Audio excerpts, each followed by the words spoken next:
Bonjour, je m'appelle Steven Kotler. Écrivain, journaliste et chercheur sur les performances de pointe, j'ai consacré ma carrière à explorer les limites du potentiel humain. Aujourd'hui, je vous invite à un voyage au cœur d'une révolution silencieuse, une révolution qui redéfinit notre manière de vivre, de travailler et de comprendre notre propre conscience. C'est une histoire de feu volé, non pas aux dieux de l'Olympe, mais aux recoins les plus profonds de notre propre esprit. L'histoire de cette quête ne date pas d'hier. Remontons à 415 avant notre ère, dans l'Athènes antique. Imaginez une nuit d'ivresse chez Alcibiade, général et homme politique grec de renom. Ce soir-là, il ne s'agissait pas seulement de vin et de discussions philosophiques. Alcibiade, vêtu en grand prêtre, a partagé avec ses convives une boisson mystérieuse, le kykéon, le breuvage sacré des mystères d'Éleusis. Les effets furent profonds, une expérience de mort et de renaissance, une vision céleste, une inspiration divine. Pour cet acte, pour avoir volé le feu des cieux, Alcibiade a risqué sa vie. Cette histoire, loin d'être anecdotique, est le reflet d'un schéma qui se répète à travers l'histoire. Des rebelles, des chercheurs, des visionnaires qui défient l'ordre établi pour accéder à des états de conscience altérés, à des moments où nous nous sentons et performons à notre meilleur. C'est ce que mon co-auteur Jamie Wheal et moi appelons eustasis. Ce n'est pas simplement une transe ou une hallucination, mais un état optimal de conscience où notre sentiment du soi s'estompe, où le temps se distorde et où nos capacités mentales et physiques sont décuplées. Cette quête pour l'extasis est aujourd'hui plus vivace que jamais. Des cadres de la Silicon Valley aux Navy Seals, en passant par des scientifiques francs-tireurs, une nouvelle génération de Prométhée modernes est en train de redécouvrir et de maîtriser ces états. Ils ne le font pas par simple curiosité, mais pour une raison bien précise: accélérer leur performance, résoudre des problèmes complexes et en fin de compte, réinventer ce qu'il est possible d'accomplir. Mon propre voyage dans cet univers a commencé avec le Flow Genome Project, un projet de recherche que j'ai cofondé pour cartographier la neurobiologie du flow, cet état d'immersion totale que les athlètes appellent la zone. Ce qui a commencé comme une étude sur les athlètes de l'extrême s'est rapidement étendu à des domaines aussi variés que l'armée, les entreprises du Fortune 500 et les institutions financières. Partout, nous avons rencontré des individus qui, en secret, exploraient ces technologies de l'extase. Ce livre, et l'article audio que vous écoutez, est le fruit de 4 ans d'enquête, un périple qui nous a mené des quartiers généraux de l'équipe 6 des SEALs à Googleplex, du festival Burning Man à l'île privée de Richard Branson. Nous y avons découvert une révolution cachée à la vue de tous, une révolution du potentiel humain. Partie 1. Les fondements de l'extasis. Qu'est-ce que ce feu? Pour comprendre ce qu'est l'extasis, laissez-moi vous raconter l'histoire de la capture d'Al-Wazou par les Navy Seals. La mission était critique, le capturer vivant. Dans une situation aussi tendue, le risque d'une erreur, d'un tir prématuré, est immense. Pourtant, les Seals ont réussi. Leur secret, un phénomène qu'ils appellent l'interrupteur, the switch. C'est ce moment où les individualités s'effacent pour laisser place à une conscience de groupe, un esprit de ruche où l'action et la conscience fusionnent. C'est le groupe flow, une forme d'extasis collective qui démultiplie l'intelligence et le courage. Cet interrupteur n'est pas un talent inné, mais le résultat d'un entraînement rigoureux et coûteux qui vise à filtrer les individus capables de transcender leur ego pour le bien de l'équipe. De l'autre côté du spectre, dans le désert du Nevada, les fondateurs de Google, Larry Page et Sergey Brin, ont utilisé un filtre tout aussi brutal pour choisir leur PDG, le festival Burning Man. Ils cherchaient un leader capable de s'adapter à un environnement chaotique et créatif, un leader capable de fusionner avec l'équipe. Eric Schmidt, le seul candidat à avoir déjà participé à Burning Man, a été choisi. Le résultat, une croissance de 40 000% pour Google en 10 ans. Ce que Page et Brin avaient découvert dans le désert, cette extase professionnelle communautaire, était la clé de leur succès. Ces deux exemples, aussi différents soient-ils, illustrent une même réalité. Les organisations les plus performantes au monde ont compris, intuitivement d'abord, puis de manière de plus en plus délibérée, que l'accès à des états de conscience non ordinaires est un avantage compétitif majeur. Pourquoi est-ce important ? Pour saisir l'importance de ces états, il faut comprendre ce qu'ils nous apportent. Nous avons développé un modèle simple pour décrire les 4 caractéristiques fondamentales de l'extasis: selflessness, désintéressement ou perte de l'ego, timelessness, intemporalité, effortlessness, aisance, et richness, richesse informationnelle. Selflessness.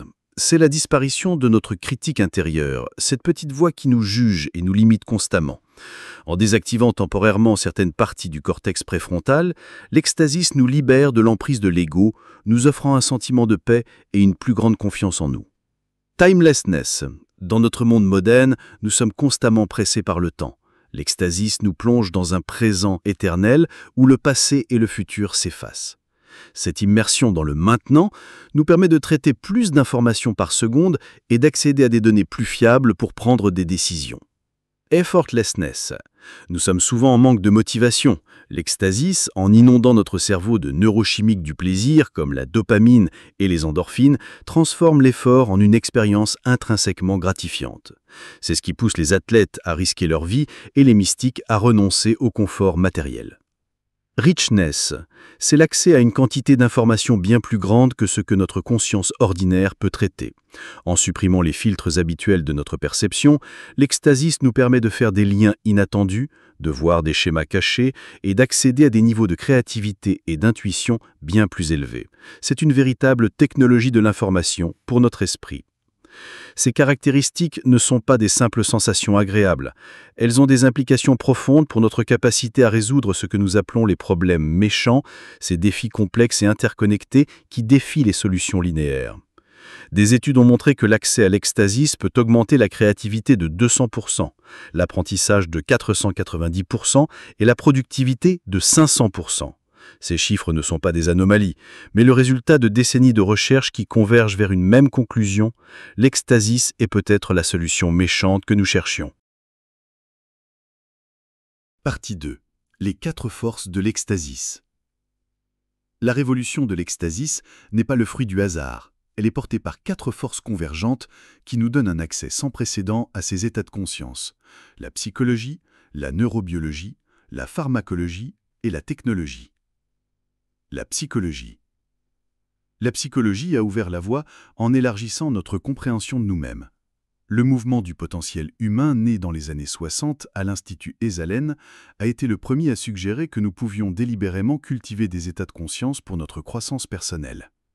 Des pratiques autrefois considérées comme marginales, comme la méditation ou le yoga, sont aujourd'hui entrées dans le courant dominant. De même, notre rapport à la sexualité a évolué. Des pratiques autrefois qualifiées de perverses sont aujourd'hui explorées par un nombre croissant de personnes, non pas par simple recherche de plaisir, mais comme un moyen d'accéder à des états d'extase profonde. Des organisations comme One Taste, avec leur méditation orgasmique, illustrent cette tendance à utiliser la sexualité comme un outil de transformation personnelle. Plus important encore, la psychologie a démontré que ces expériences fugaces peuvent avoir des effets durables. Des études sur des patients atteints de cancer en phase terminale ou des vétérans souffrant de stress post-traumatique ont montré que des expériences d'extasis induites par des psychédéliques ou des pratiques comme le surf peuvent produire des guérisons profondes et durables. Cela nous amène à une idée révolutionnaire: les états altérés peuvent conduire à des traits altérés. Un accès répété à l'extasis peut non seulement nous faire sentir mieux sur le moment, mais aussi nous transformer en profondeur, nous rendant plus empathiques, plus créatifs et plus sages. Le neurosurf. Récemment, les équipes de Steven Kotler et Andrew Newberg se sont intéressées aux états de mood extrêmes ressentis par des athlètes de haut niveau. Ils ont découvert qu'un second circuit, celui qui intègre tous nos savoirs et nos expériences, contrôle la mémoire. En bloquant cette partie du cerveau et en se concentrant uniquement sur le présent, il se trouve une sensation de bien-être durant l'effort. Et les athlètes peuvent le même dire d'une manière catégorique qu'ils ne sont pas en train de souffrir. La neurobiologie nous a donné les outils pour lire l'étiquette sur le bocal. Grâce à l'imagerie cérébrale, nous pouvons désormais observer ce qui se passe dans notre cerveau lorsque nous vivons ces états.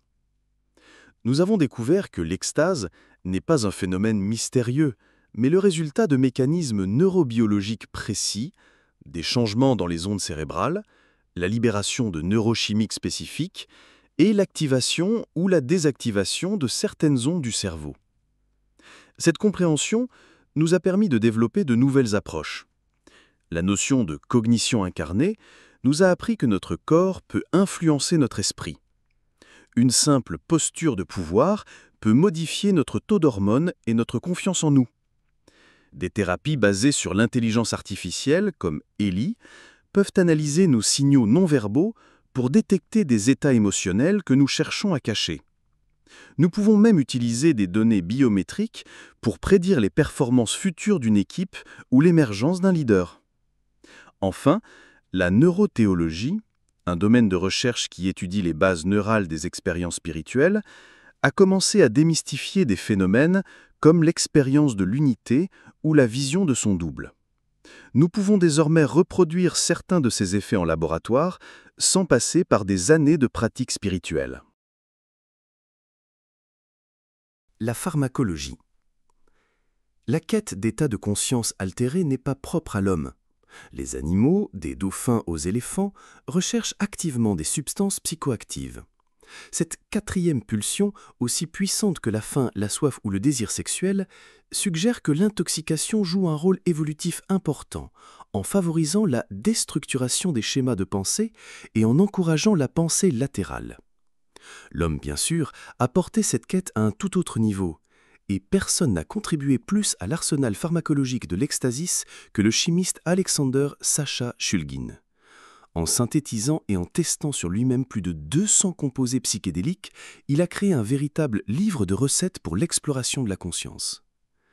En publiant ses recherches, il a brisé les barrières géographiques et culturelles qui limitaient l'accès à ces substances. Aujourd'hui, des chercheurs comme Robin Carhart-Harris utilisent l'imagerie cérébrale pour comprendre les effets de ces molécules sur le cerveau. Ils ont découvert que les psychédéliques désintègrent les réseaux neuronaux associés à l'ego, tout en créant de nouvelles connexions entre des zones du cerveau qui ne communiquent normalement pas. C'est la base neurologique de la dissolution de l'ego et de l'explosion de créativité que ces substances peuvent provoquer. La technologie. La technologie est la quatrième force qui démocratise l'accès à l'ecstasis. L'histoire de Dean Potter, un athlète de l'extrême qui a trouvé dans le wingsuit un accès instantané à un univers alternatif, illustre le sombre secret des sports à haut risque. Le danger est un puissant déclencheur de flow. Mais aujourd'hui, des technologies comme les souffleries de chute libre, iFly, permettent de vivre des expériences similaires en toute sécurité, rendant le frisson de l'ecstasis accessible à tous. De même, des ingénieurs du son comme Tony Andrews, fondateur de Function i1, utilisent des systèmes de sonorisation sophistiqués pour créer des moments audio d'immersion totale dans la musique. Des artistes visionnaires comme Android Jones utilisent la réalité virtuelle pour créer des œuvres d'art immersives et psychédéliques qui transportent le spectateur dans d'autres dimensions. Et des mouvements comme le consciousness hacking de Mikey Siegel rassemblent des ingénieurs, des artistes et des méditants pour développer de nouvelles technologies qui facilitent l'accès à des états de conscience altérés. Partie 3. La route d'Éleusis. Attraper le feu. Le festival Burning Man est sans doute le plus grand salon mondial de l'extase. Chaque année, dans le désert du Nevada, des dizaines de milliers de personnes se rassemblent pour expérimenter les 4 forces de l'extase à leur maximum. Mais Burning Man n'est pas qu'une fête hédoniste. C'est un moteur de transformation qui produit des innovations concrètes dans le monde réel. Des initiatives comme Burners Without Borders appliquent les principes de collaboration et de créativité de Burning Man pour intervenir dans des zones sinistrées, de l'ouragan Katrina au tremblement de terre au Pérou. La Synergy Strike Force, un groupe de scientifiques du MIT, a utilisé les principes de Burning Man pour créer des outils de visualisation de données qui ont surpassé les agences de renseignement en Afghanistan. Ces exemples montrent que l'inspiration radicale que procurent les états d'extase peut se traduire par des innovations pratiques et puissantes. Brûler la maison. Toute révolution comporte des risques, et celle de l'extase ne fait pas exception. L'histoire est jalonnée d'exemples d'exploration de la conscience qui ont mal tourné. Les états d'extase peuvent être déstabilisants et la frontière entre l'inspiration et la folie est parfois mince. C'est pourquoi il est crucial d'aborder cette exploration avec prudence et discernement. 2 des plus grands dangers qui nous guettent sont la militarisation et la commercialisation de l'extase. Les gouvernements et les entreprises ont bien compris le pouvoir de ces états pour contrôler et persuader.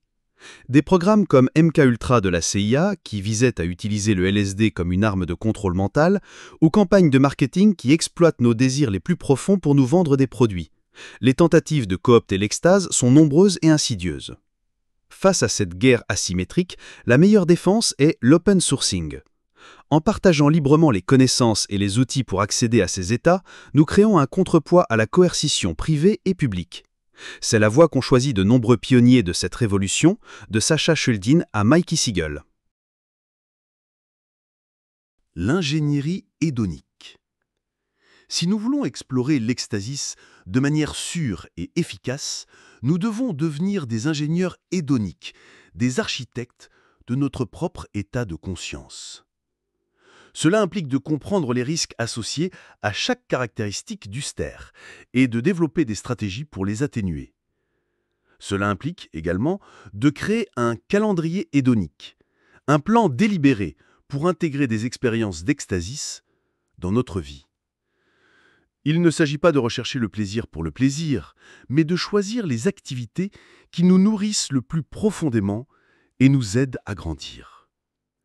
Enfin, cela implique de comprendre l'équation de l'extasis, l'équilibre subtil entre les déclencheurs internes et externes, entre l'effort et le lâcher-prise, qui nous permet d'accéder à ces états de manière durable.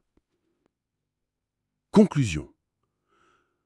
Nous vivons une époque extraordinaire. Pour la première fois dans l'histoire, nous avons les outils pour comprendre et cultiver les états de conscience les plus élevés. La révolution du feu volé est en marche, et elle a le potentiel de transformer radicalement notre monde. Mais cette révolution ne se fera pas sans nous. Elle exige de nous que nous soyons à la fois audacieux et prudents, des explorateurs intrépides et des cartographes méticuleux. Elle nous demande de prendre la responsabilité de notre propre conscience, de devenir les maîtres de notre propre esprit. Le feu des dieux est à notre portée. Nous n'avons plus besoin de le voler. Nous pouvons enfin l'allumer nous-mêmes. Et en le faisant, nous pouvons éclairer non seulement notre propre chemin, mais aussi celui de l'humanité tout entière.